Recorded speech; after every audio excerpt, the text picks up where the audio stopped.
Welcome to AfriCircular Talk.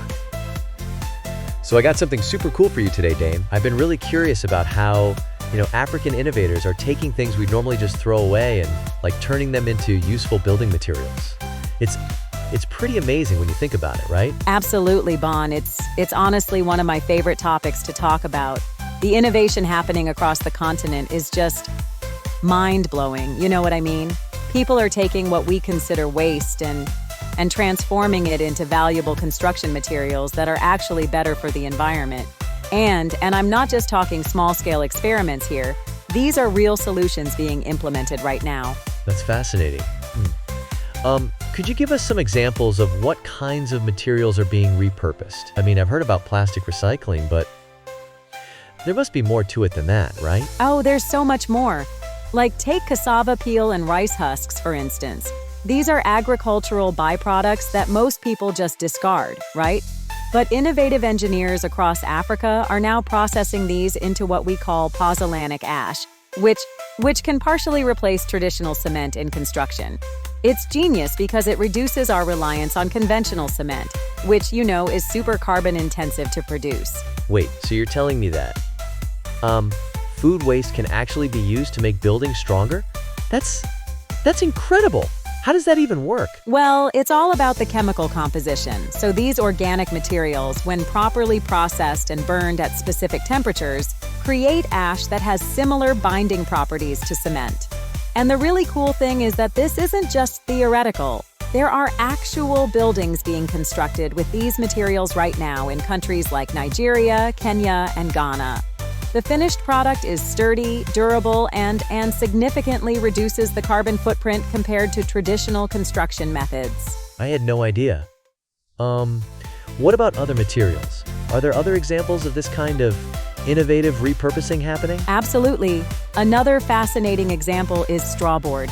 This is made from agricultural waste like straw, corn stalks, and other crop residues that would otherwise be burned, contributing to air pollution. These materials are compressed and bonded to create panels that can actually be used for load-bearing walls in place of concrete. And get this, it's not just environmentally friendly because it reuses waste, but it's actually carbon negative because these plants absorbed carbon while growing. That's amazing. So instead of creating emissions, these buildings are actually helping with climate change? I mean, that's a total game changer, right? Exactly. And there's more. Have you heard of biocrete? It's this innovative alternative to concrete that incorporates organic materials like rice husks and cassava starch. The finished product has a much lower environmental impact than traditional concrete.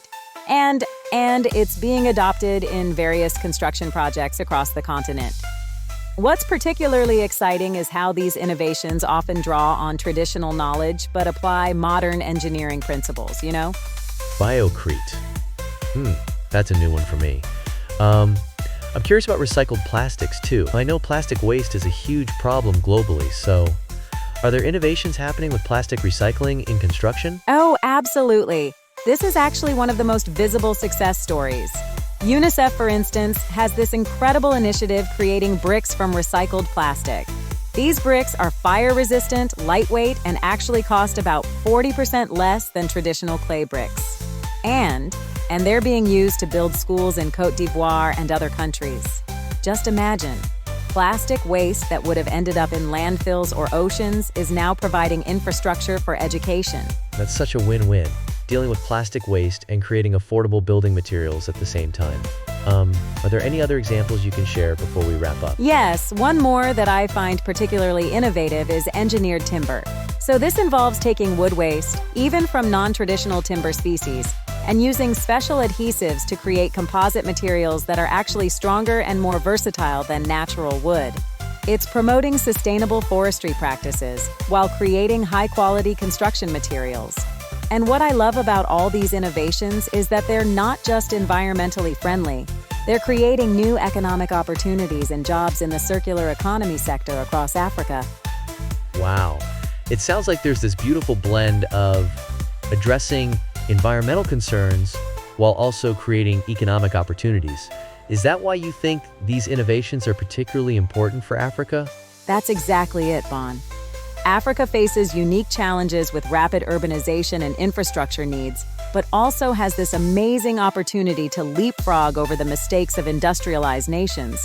We can build our future infrastructure in a way that's sustainable from the start, you know? And these circular economy innovations are perfect examples of that forward-thinking approach. It's not just about reusing materials. It's about reimagining our entire relationship with resources and waste. Well, this has been incredibly enlightening, Dame. I had no idea there was so much innovation happening in this space. Thank you for sharing your knowledge with us today. It's been my pleasure, Bon.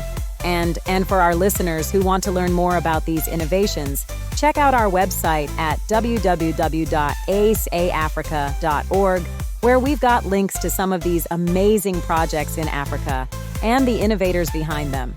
The circular economy in Africa isn't just the future. It's happening right now, and it's absolutely transforming how we think about construction and sustainability. And that wraps up today's episode of Africa Circular Talk.